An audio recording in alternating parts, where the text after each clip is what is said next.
Hello, dear friends. Here we are. Your thought, your life, 30 days of inner journey. And today's chapter 8 of the book Thought and Life by the Spirit Emmanuel through Chico Xavier. And this book, in its introduction, we have a revelation. This book serves the purpose of guiding our steps in an incarnation, guidelines for life. It's the same title in the spiritual realm in the schools of regeneration. And we have studied that our thoughts, our mind is the mirror of life. As we think, we project, and we receive the reflexes of our thoughts.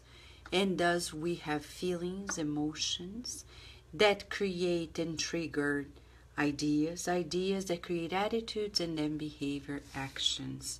So we need to pay attention to coaching our minds. And neurocoaching is one of the ways in which our sciences of the earth are working in that regard. We have studied how our will is powerful to direct our thoughts, supervise and manage our minds, the different departments of our minds, the desires, the intellect, the memory, the imagination, many others, as Emmanuel says. Through cooperation, we are here growing together, law of society. We have learned that through instruction and education, we boost our minds. And also, we have studied about the power of work, the power of faith, and now association. This chapter is one of the most striking ones, the one that has lots of implications. So let us be prepared for this moment of inner journey. But before we begin, let us say hi to our friends and community here live. Hello, Jussara and Solange, Valéria, Adilson, Rita de Cássia, and Raquel. Hello, gratitude to you. And to you too, Rita de Cássia. May the love and peace of Jesus be with us, says Rita de Cássia. And Rihanna, a new day to learn again together. We're so blessed. You're right, Rihanna. To learn together, it's priceless. And this book is very deep, very condensed. Thank you, Valéria.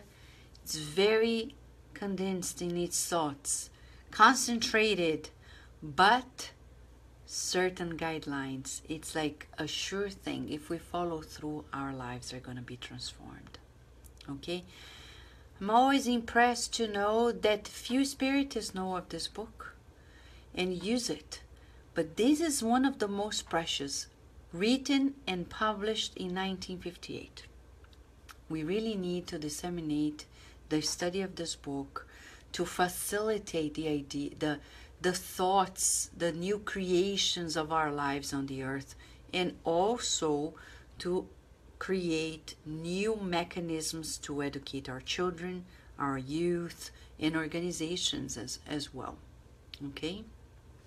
Angelira, I can see Melissa, and wonderful friends. In this community, international community as it is, we become multipliers. In this chapter 8 we're going to study today, we're going to see it. Let us read through it so we enter the frequency of the mind of these loving spirits, and soon after we're going to break it down with the interpretation. This is a therapeutic approach. We could examine this book in many venues, and if you take scholars in Spiritism to read and study this book, they're gonna lead you into other directions. And that's the beauty of the Spiritist science, because it allows us to expand the thought and understand it in its wholeness. The Spiritist thought, the Spiritist science is really, really the science of the soul. So there are many features we cannot cover in one single interpretation in an hour. But shall we? Right? Association. If a person could see the currents of thought around him, he would recognize that we all live under the principle of affinity. Affiliation is the desire to associate with one another.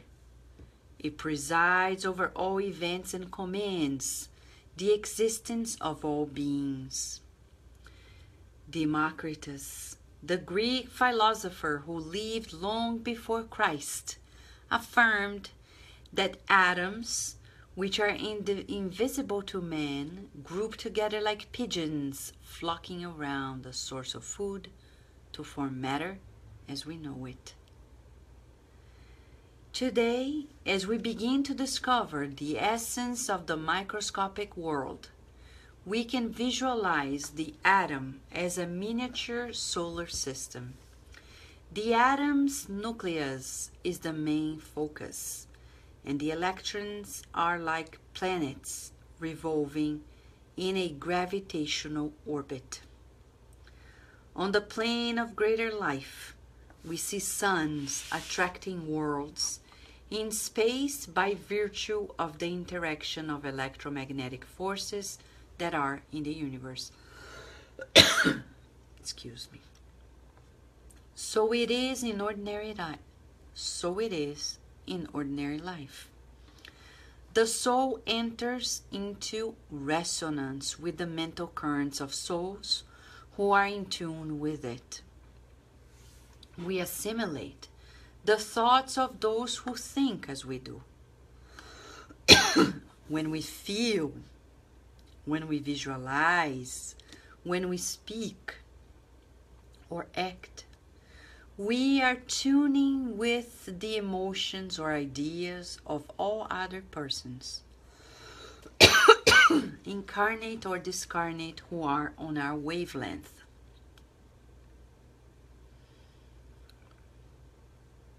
We're constantly attracting or repelling mental energies that attach themselves to us. They will either strengthen us for good or for evil, according to the direction we choose. In anything we do or plan, or any opinion we give, we're always the sum of many people. We are the expression of thousands of persons, and thousands of persons express us.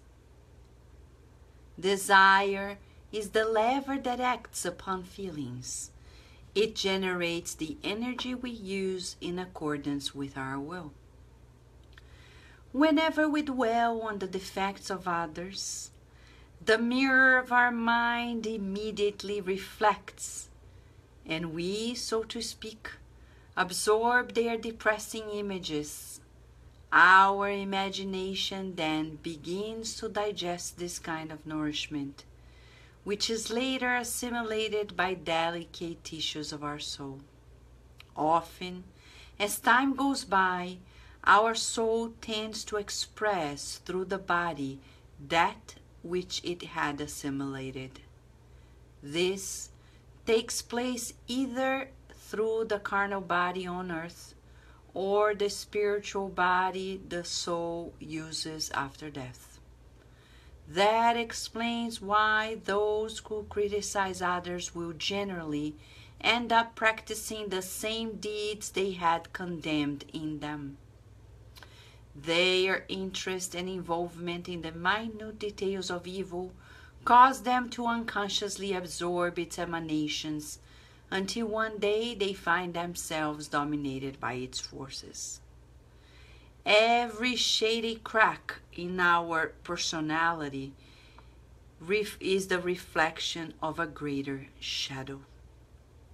Like an infectious spot that, if neglected, can become a deadly tumor in a few hours, slander can hurl us into vices, and habitual anger can lead us into madness or crime. When we think, talk, or work, the power of our ideas, of our words and acts, reaches instantly a potential commensurate with the number of persons, incarnate or not, who agree with us. Such a potential tends to increase indefinitely, returning to us the consequences of our own acts. Let us therefore always seek goodness, always help, always learn, always forgive, and always love. By so doing, we will reflect the laborers of light and thus perfectly solve our relationship problems.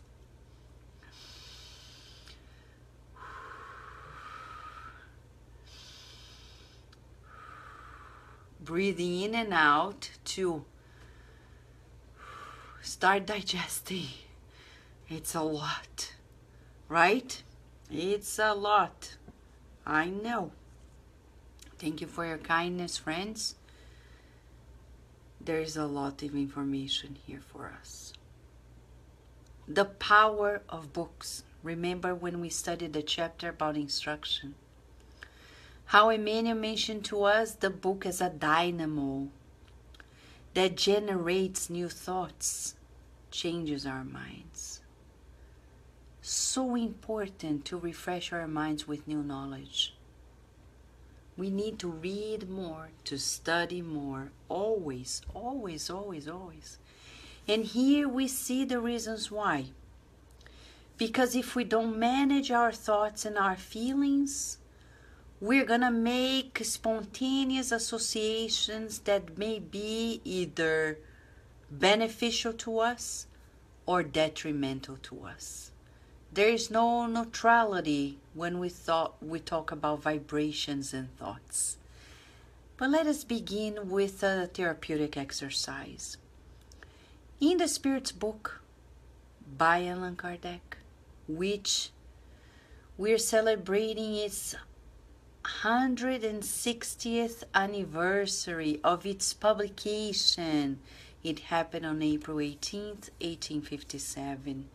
This year we're celebrating 160 years that the constitution of our souls have been revealed in the incarnate realm, and thus we're living better. We are unfolding a new opportunity for all of us. There we get a question by Kardec to the illuminated spirits through the mediums of the time. He was asking, how can we define spirit? And the Spirit said, well, it's hard to define in your own words, but let us say it's like a flame.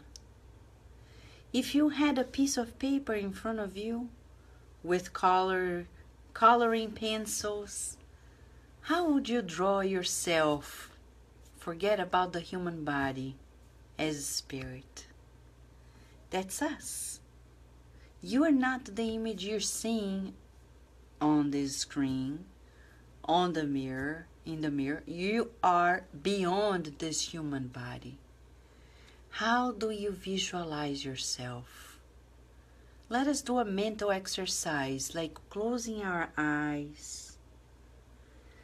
And as if we had a marker or a pencil, drawing a picture of us as spirits, this flame, divine flame. How do you think you look like? Your vibrations, your vibrational pattern. We need to feel ourselves beyond this physical body, to really connect with ourselves in our essence and not stay attached to this illusion of a temporary life. association.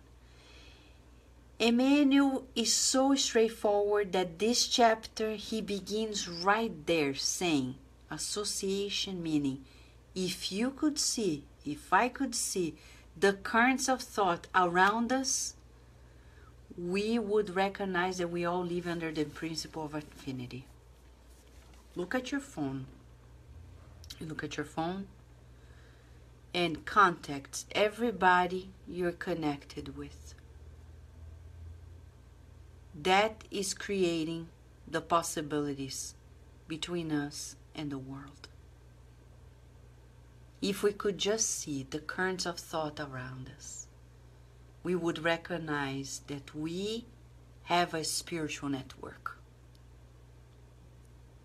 stronger than any material network you see. And he says, affiliation is the desire to associate with one another. It's inner. We are social beings. We want to connect. When people don't want to connect, they want to isolate themselves, they are not doing well. When we want to do well, we want to associate ourselves, affiliate ourselves with others. And if we don't, we need to find help because we're sick. And it presides over all events and commands the existence of all beings. Association. It presides everything and commands our existences. We're never alone. So one of the first therapeutic questions we can ask is, who is with me now? What kind of spirits, whatever I try to decide to do in my daily life, the first preventive question is, if I do this, what kind of spirits are going to be with me? When people tell me, Vanessa, it doesn't hurt to drink just a glass of beer and wine. Okay. Yeah, it may not hurt. Scientifically, we know it hurts. But spiritually, who do you think is going to be with you? You think good spirits, elevated spirits are going to sit down with you and drink and enjoy a glass of wine? Of course not. But if you decide to take an apple to somebody, to a friend who is hungry, do you think the guardian angel of that person will be with you? No doubt. Do you think your guardian angel, and I say guardian angel just for the sake of the protecting spirit's presence, okay? The one in charge of guiding us in this reincarnation. They're going to be with us. Of course they will. Of course they will. And you started saying, I hope. In Jesus.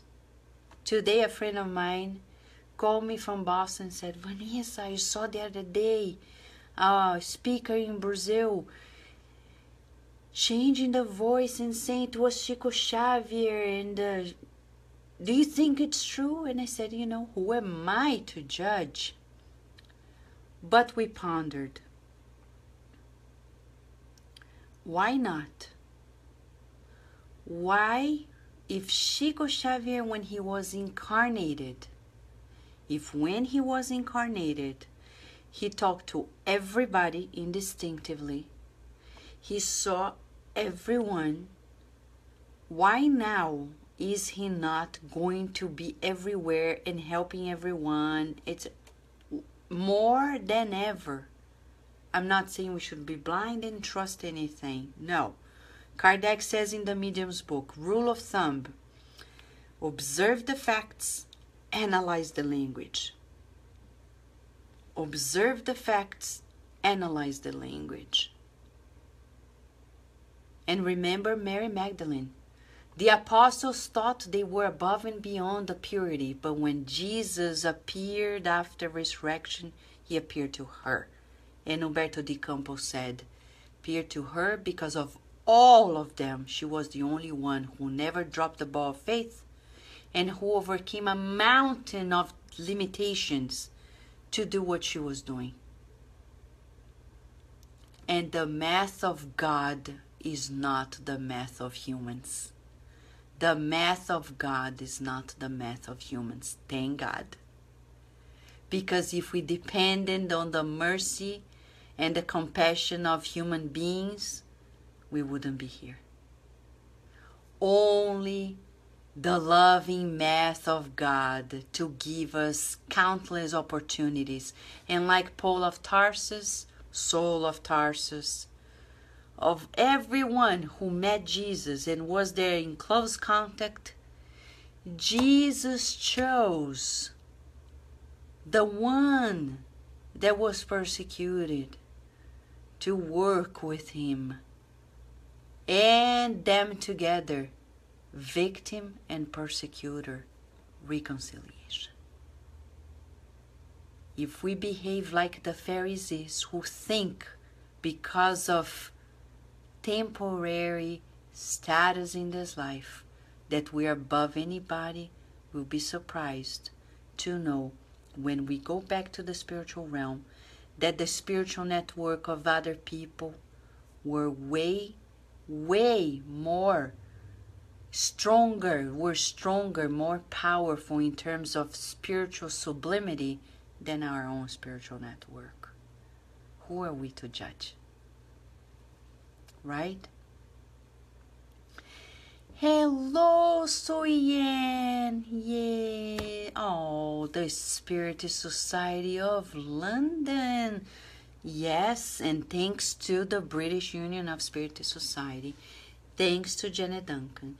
Thanks to Salim Haddad. Thanks to Edwina Haddad. Thanks to Elsa Rossi. Thanks to the Roundtable Publishing. We have Thought in Life here. Ah, what a blessing. Thank you, Soyen. Thank you. Thank you. Thank you. Democritus, the Greek philosopher who lived long before Christ, affirmed that atoms are invisible to men, grouped together like pigeons. Today, as we begin to discover the essence of our microscopic world, we can visualize the atom as a miniature solar system. And if we could go deeper and deeper into the quantum physics, we would know that what they are saying is exactly true. The microscopic imitating the micro, and on the plane of the greater life, says Emmanuel, we see suns attracting worlds in space by virtue of the interaction of electromagnetic forces that are in the universe. There are invisible currents of electromagnetic forces within and around us. When we meet people, it's not by chance. So what do we do when we meet someone?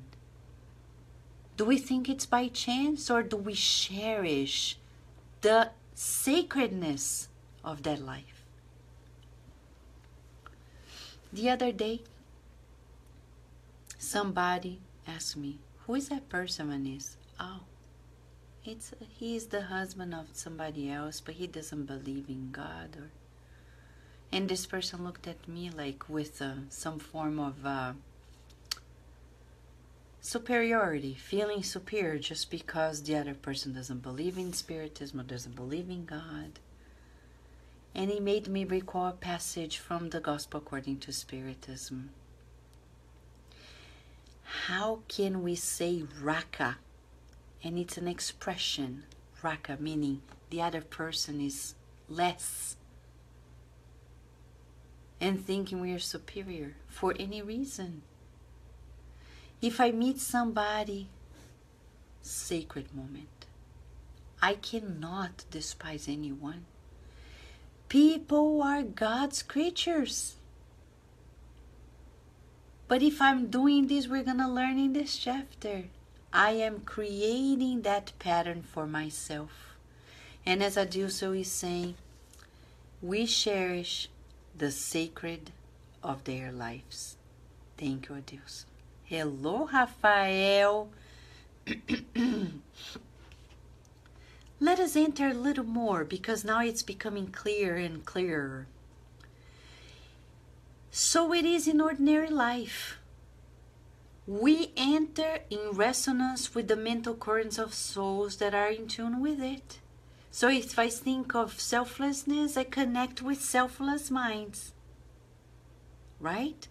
If I say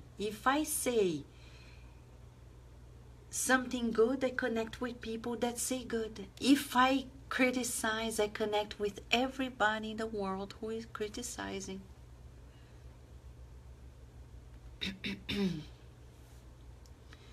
And Josiah is reminding us here that those who say Raka and yes, Lord, they will not enter the kingdom of God in a way. So we can't, this kingdom of God within, it's this peace of mind, this inner state of deep connection. We can't, because we're despising the life of the Creator. The other day, I saw a beautiful video at BBC, and I don't like the pool game, you know, the table. I don't like it personally. It's not my preference, but I saw a magnificent composition. Somebody created many rooms, many pool tables, and the balls and the connections. As one was being activated, it was triggering the activity of other, and the other, and the other, and the other, and the other, showing the power of each of the personal decisions, affecting the next person, who affects the other person, who affects the other person, and at the end of the day, something that began here in Chantilly, Virginia, is affecting somebody else in China. Especially now that we have Facebook and email and all this social media. Now more than ever, our actions have greater impact. So we need to visualize what we're doing with it. And let us not forget, like Kardec said in a beautiful story, true account, in the Revue Spirit, which was the Spiritist magazine at his time, because he was the one who started it. He says the case of a man who was engaged with a woman, and then he traveled a lot, and then he met some other woman in another city, got engaged with her too, but decided to get married to her and then come back to the city where she had a previous engagement. And he came back saying, now I'm married. I'm so sorry. You think the former fiancé was upset? No. You know who was mostly upset? The mother. The future mother-in-law that never happened to be the mother-in-law. To the point that one day she discarnated. And guess what? She became the obsessor of the man and his wife. The wife became an alcoholic person. And she created such a mess in their lives. And that's what we're saying. Not necessarily we're going to create a commotion only to that person, but to the people in the life of that person. People taking it personal and avenging for us, for others. Like in the book, Sex and Destiny. Marita is in a coma state. She is not aware what's happening. But we keep thinking while we're in coma because the physical body is in coma, but we, the spirits, keep thinking and feeling. She's there thinking and feeling, not aware who is around her. But around her in the hospital room is her father who is incarnated, reading the gospel, trying to change his mind because he's feeling ashamed. But next to him his friendly spirit, who is not very evolved. Moreira listens to the thoughts of Marita. She is saying, I'm upset.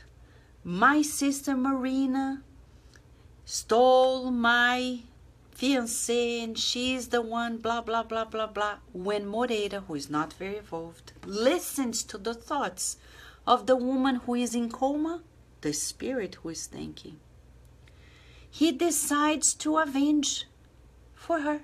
She didn't ask for it. She doesn't even see him. She is loved by him. He is a good friend of her father. And without anybody's permission, he decides to avenge Marita. Marita is in a coma. What does he do? He goes, see the sister, who is really, she's really doing stuff.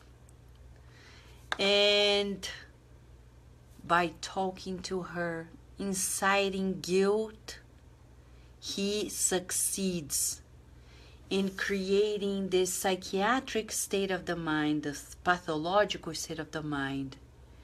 She's taken to a psychiatric unit. Obsession. And the story goes on and on. Read the book, Sex and Death. If you don't have time, just go to Kardec Radio. And we have, at every Wednesday, at 5 p.m., Francisca Kranz from Germany and Mackenzie Mello reading the book. Reading and discussing the book, Sex and Destiny. Okay? Hello, Norma! Yay! Welcome! Now, so the soul enters in resonance with this current of minds. We assimilate the thoughts of those who think like us. Ooh, that's intense. No wonder we are crying like, oh, I don't know, I can't stop crying, because we're not alone. Of course there are many other minds who are crying. Not only discarnated, incarnated too. Oh, I feel so joyful. I don't know, I feel light and joyful. And we go to spiritual meetings and we feel so illuminated, nourished, because we're not alone. Right? When we feel, says Emmanuel, visualize, speak, or act, we are tuning with the emotions or ideas of all other persons, incarnates or discarnates, who are in the same frequency, wavelength. The implications of this are immense. People say, oh, I can't change my life. Now we know why it's hard. The habit and the connections, the associations. It's like drug addicts. It's not only about the drugs, it's about the connections. It's hard to let go because it's like Lego, really Lego. It connects, it plugs. And you know, when you put the Lego pieces together, sometimes it's hard to detach, to let go. Really hard. We're constantly attracting or repelling mental energies. Attracting, repelling, that attach to us. They will either strengthen us for good or for evil, according to the direction we choose. Pause. Feeling exercise. What kinds of mental energies do you think you are attracting? Let me think on my own too. What kinds of mental energies do I think I am attracting? Not only now, but in my current days. What are the types of mental energies that I am potentially attracting?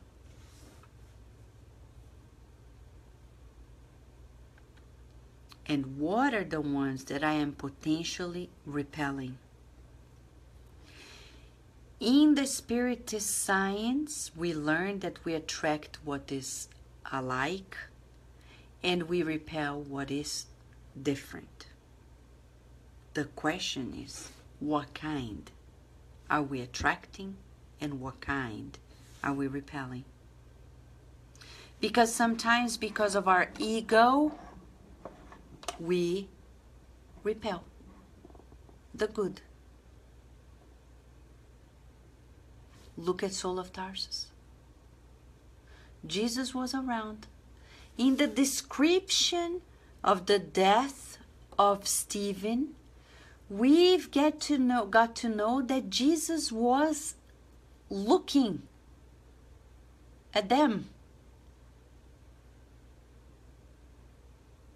He was aware, but Saul could not connect. He was repelling. He was repelling the master. The question is, are we, because of our egotistic behavior, also repelling the master, thinking that we are helping him? When I take a phone and I start criticizing someone or talking about their defects, we're gonna learn that we're entering a different frequency. We are attracting some minds that are not Christ-like. Bottom line, at that moment, we're repelling the mental energies of the Christ.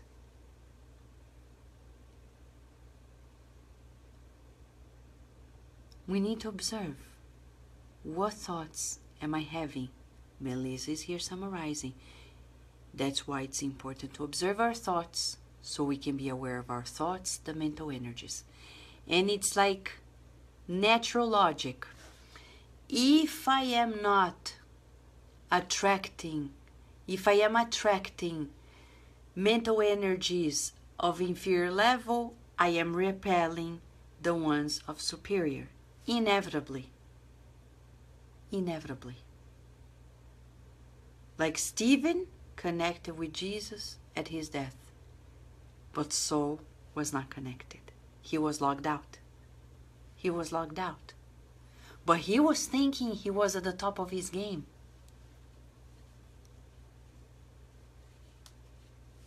We cannot fake vibrations. We cannot fake vibrations. We can fake expressions of emotions, physically speaking, but for good behavioral scientists, you cannot. There's something in our brains that science already recognized, that we can pick up subtle changes. Subtle. But the question is, are we repelling the Christ mental energies? If we're not connected, we are repelling. We're logged out. He's saying that these associations will either strengthen for good or for evil. There's no neutrality. Many people think that there are neutral actions. I can sit down, do nothing, and that's neutral. So much so that even Kardec asked this question.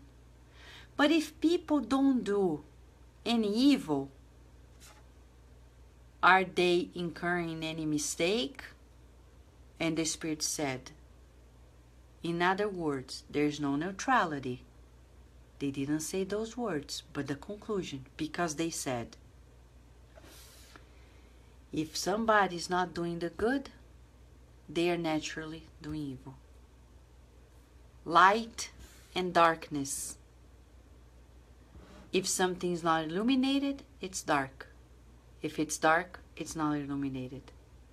There's no in between. There's nothing that is a little bit good, a little bit bad. It's either good or bad.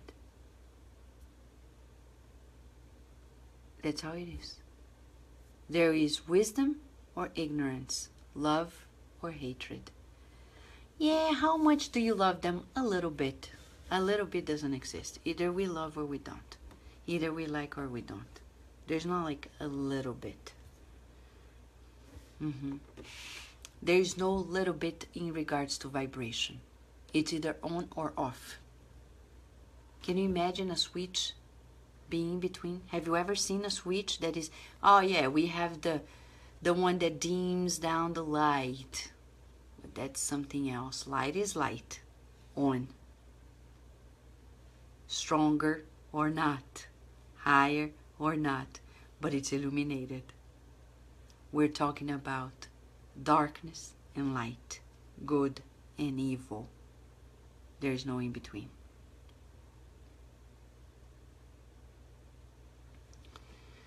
As Felipe is saying, identifying toxic behaviors and work on replacing them for something that will benefit you and the others. Thank you, Felipe. Yeah. So, in anything we do or plan, or any opinion we give, we are always the sum of many people.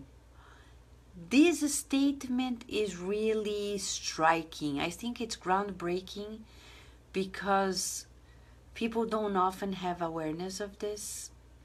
So it's really something new on the earth, this type of revelation.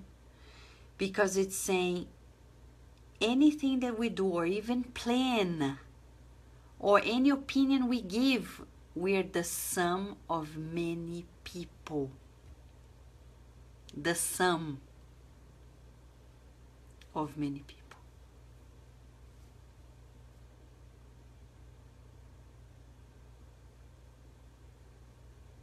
What kind of people are we teaming up with energetically?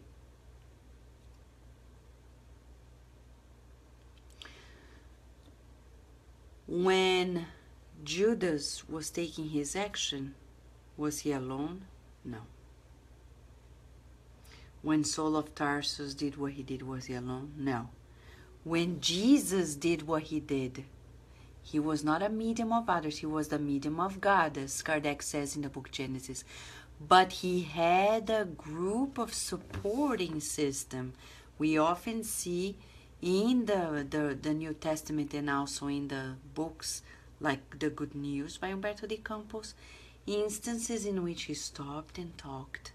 An angel came and talked to him and talked to others on his behalf, etc. Teamwork. So the question is, we are always the sum of many people. Who are these many people? Are we being the spokesperson of whom? We need to work on this self-control before we react, before we say whatever. You know, like the movie Back to the Future. You remember the main character, I forgot his name. So cute. That was performed by Michael J. Fox. He was very kind and loving and funny. But if that bad guy said to him, chicken, oh my God. He lost his mind. He would, like, his ego was bruised. And he would lose his mind. That's us. And then we become the spokesperson of whom? Of the bad forces. We need to pay attention. We are the expression of thousands of persons, and thousands of persons express us. We are also influencing people, like people influence us, like the people who are on the same wavelength. That's why there's no pride. Oh, thank you, Marty McFly, Melissa is saying. Thank you, Melissa. So we need to ask, am I being the spokesperson of goodness or of evil? Remember Peter? When he said, Master, I cannot believe you're going to go through all this you're describing because you're the Messiah. And Jesus said, Peter, be quiet now. Because now you're the spokesperson of evil? Why is Jesus saying that? Because he was associated. It's ego. And he was like, no, it can't be possible. You're powerful. He was seeing the temporary, the passing. He couldn't see beyond it. How many of us are like this? Desire is the lever that acts upon feelings. You see how many times he talks about feelings in regards to associations? It generates the energy we use in accordance with our will. So we need to constantly ask ourselves, what am I feeling? Because those feelings are setting the tone of our vibrations, and when we vibrate, we connect. So we ask, am I upset? Don't fight against it. Breathe. But Vanessa, if I keep feeling it, I have bad spirits. Hold on. Breathe in and out and ask, why am I upset now? Oh, because that person. But that person hurt you? Why do you think that person hurt you? Because they didn't say hi to you? Okay. But why would that hurt you? Maybe they didn't see you. They didn't do it on purpose. And even if they did, they may be hurt. By thinking they're going to pushing you away, they're going to feel better. So then I work on this, on the reasoning behind it. And I calm myself down with kindness and say, okay. You don't have to react, Vanessa. You don't have to show people that they don't mess up with you. Aren't there people like this? I'm going to show them they don't mess up with me. Really? Mamma mia. Mamma mia. Is that the point? Let's not take offenses, friends. It's not personal. How often we give talks in spiritist centers and people say, this talk was for me. I said, you know, sincerely, I didn't know. The spirits know. But don't take it personal in a way. If a message serves to you, go home happy and work it out. Use as a tool. But remember, nobody is here lecturing anybody. We share the knowledge that gives us new life. Right? And Melissa is reminding us, yes, calming ourselves with kindness. We can't put fire out with fire, says Emmanuel. Right? Now, the most critical part of this chapter is now. Are you ready?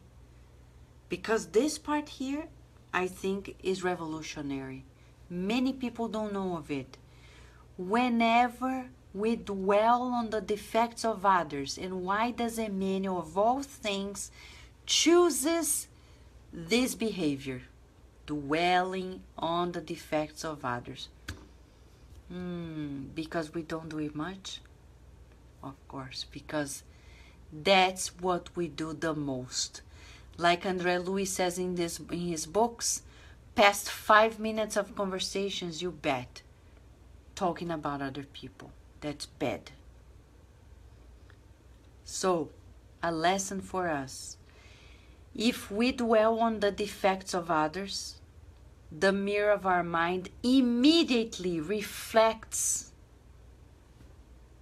We think we're sending it out, it's staying with us. And we, so to speak, absorb their depressing images. Oh, no, no, no, no, no, no, no, no, no. Oh, no, yeah, Melissa. Oh, no, no, no, no, no. The Spirit is science, a revelation. What is to dwell on the defects of others? What is to dwell?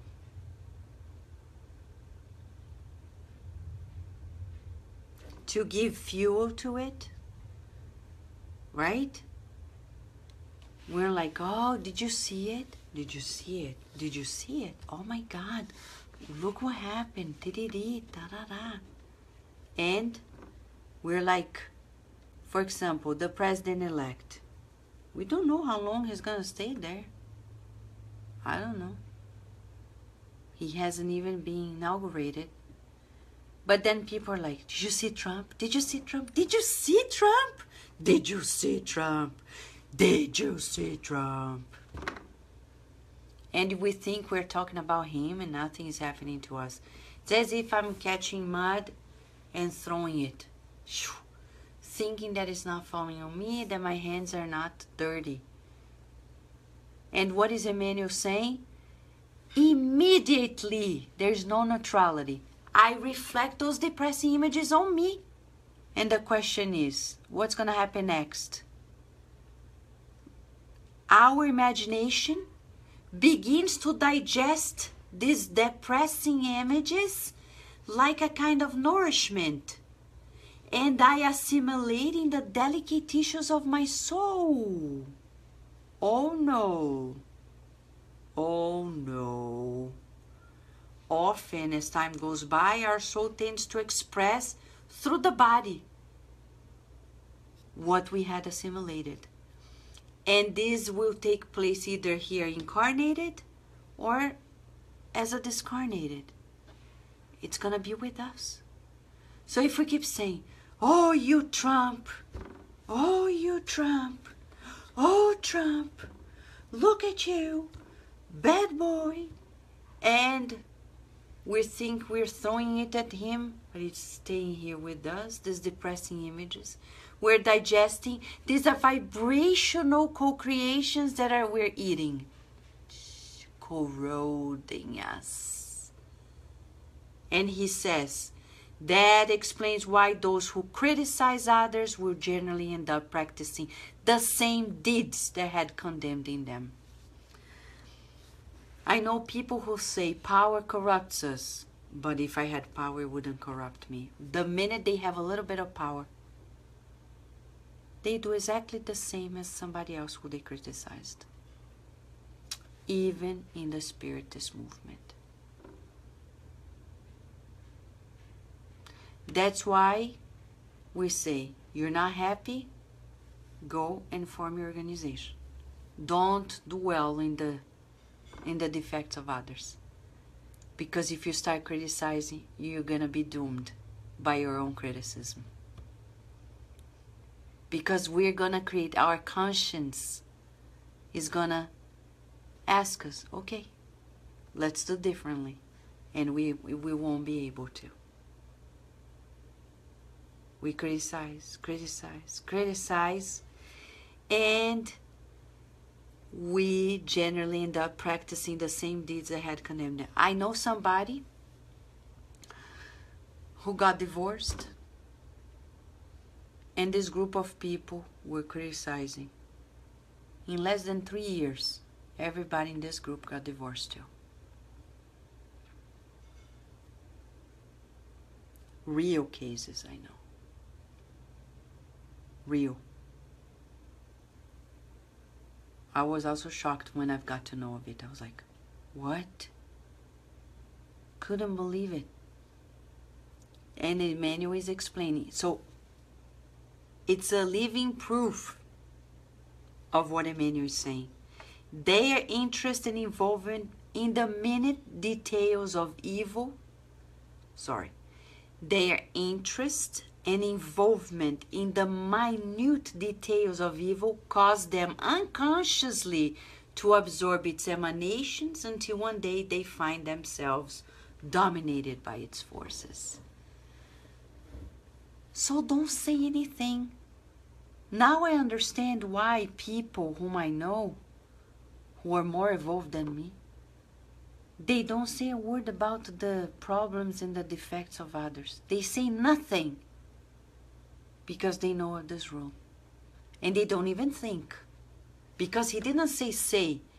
He say, dwell. And it could be thoughts, feelings, words, or actions. So when I look at a person who is doing something wrong, I have only two choices. No more. Either I look with reverence to the sacred in spite of the current moment and the choices of the present. I respect that person deeply because she or he is a child of God. Or I criticize, I dwell on the defects, and if I do, these are the consequences. Inevitable associations.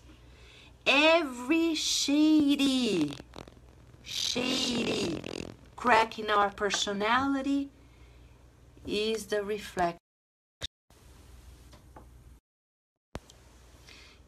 reflection of a greater shadow.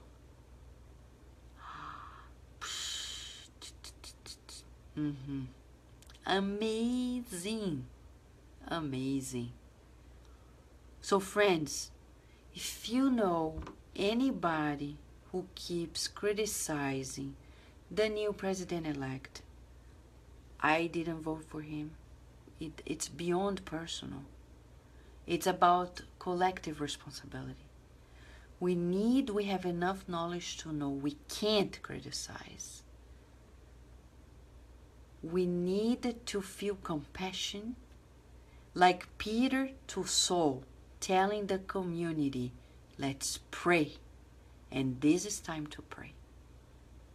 This is the time to pray. Not tomorrow, not in a year from now. It's now. Even before everything manifests itself. And it's not only about Mr. Trump. It's about anybody in our lives, including ourselves.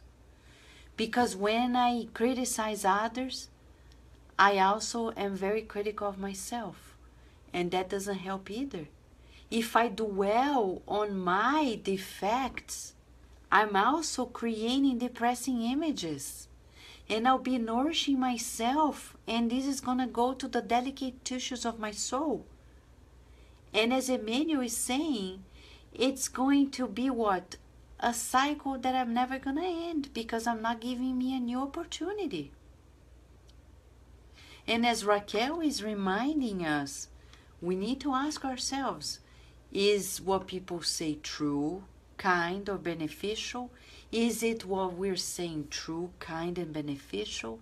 Let us observe that what we're emitting, we're attracting. We're emitting and attracting. And he says, like an infectious spot, if we neglect it, in few hours become a tumor. And slander can hurl us into vices, and habitual anger can lead us into madness and crimes. Observe the pairs he gave to us, the most common things on the earth. Slander and anger. Slander and anger. And slander leads us into vices, and anger, madness, and crime.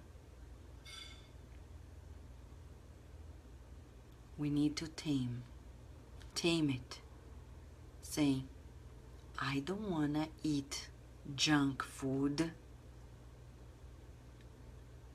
I want to eat apples and bananas.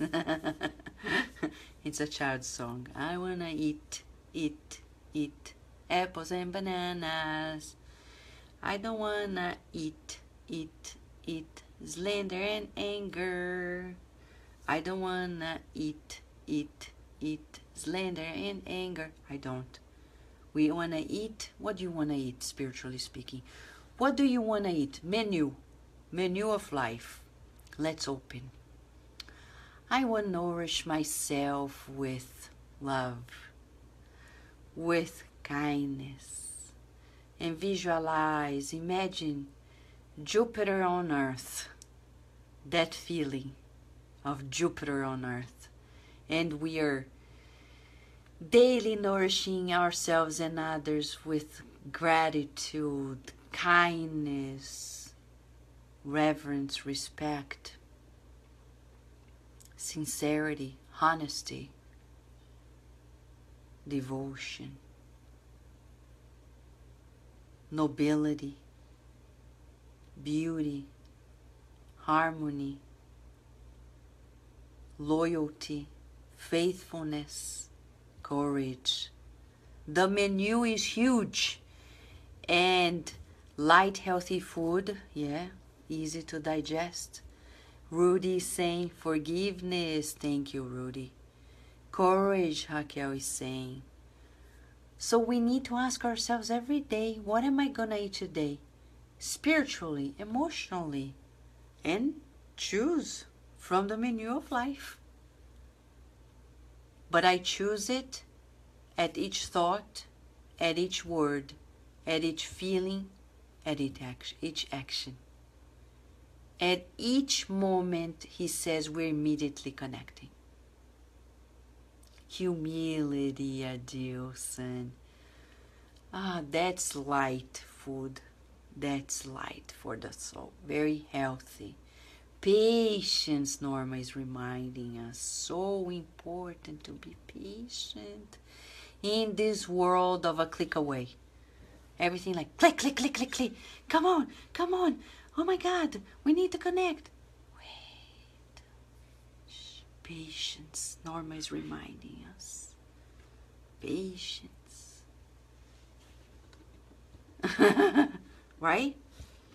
Now, finally, he wraps up the chapter with 2 beautiful paragraphs. Let's get the highlights. When we think, talk, work, the power of our ideas, of our words, of our actions reaches instantly a potential commensurate with a number of persons, incarnated or not, who agree with us. Immediately, my friends, like this beautiful internet, we open, connect. Oh, no, but I don't want, I just want to be live and I don't want anybody to connect. Why do you want to be live then? Why are you on Facebook if you don't want to connect? But you may not be on Facebook, but there's the Facebook of life. Really, face to face.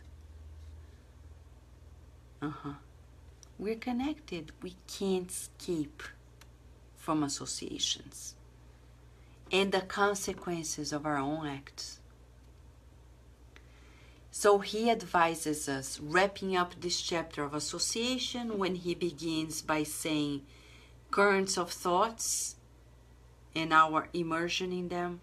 Let us therefore always seek goodness, like Jesus said. I always prefer to see the good.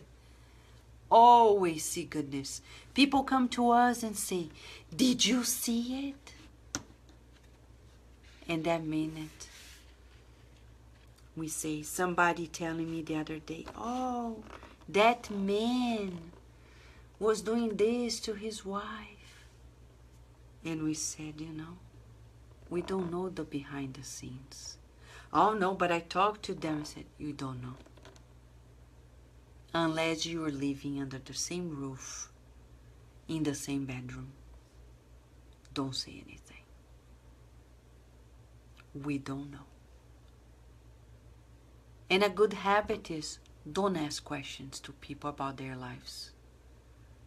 Even when they come tell you, Divaldo Franco told me once, Vanessa, we were talking about the fraternal counseling or fraternal assistance, and he said, I avoid to ask people more questions about what they're telling me because I prefer that they don't tell me, because often people feel ashamed when they do. Later. So it's a matter of charity. Don't ask. But Vanessa, why did the person do? I don't know. I don't ask. Don't ask. We don't need to know. Oh, but we're here to help. But I don't need to know. God knows. The good spirits know. And they can tell us what to do, but we don't need to know. It's like the general and the soldier. The soldier doesn't need to know where we're going. We just need to go. The general's going to say, take your car and drive. Okay. I'm going to tell you when to turn right or left. Okay. That's the soldier. When we are co-piloting with God, we just co-pilot to help people, to cooperate. We don't need to interrogate people. We don't need to say anything. Always seeking goodness.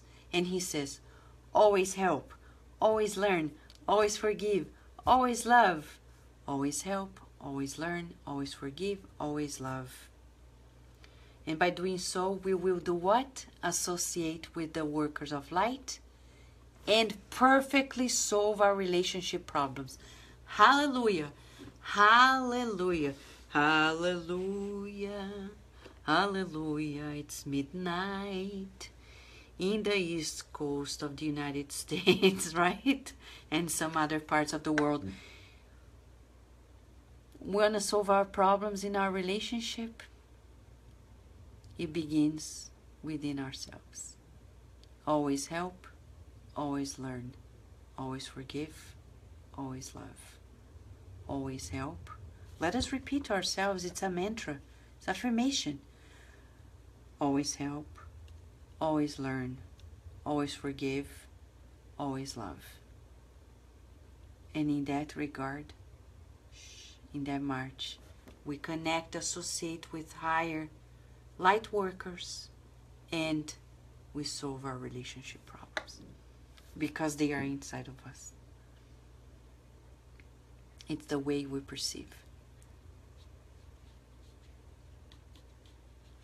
How are you feeling, friends? Wonderful, right? Gratitude is the word. Emmanuel, we're speechless. Tonight we wrap up with this mantra, right, Melissa? Always help, always learn, always forgive, always love. And we're speechless. So much mercy of these spirits of sharing the secret to wellness. Always learn, always help, always learn, always forgive, always love. That's it. Gratitude. Dear friends, it's with deep gratitude to these loving spirits and to the opportunity of being together here in this community that we wrap up with the proposal that we exercise this awareness during this day, January 12th, 2017, so we can march towards a solid contribution, cooperation with God on the earth. Tomorrow, we'll hopefully be together again, God permitting. Chapter 9, Suggestion. Suggestion to us, let us have a beautiful January 12th. Always learning, always helping, always learning, always forgiving, always loving. Big hug and gratitude.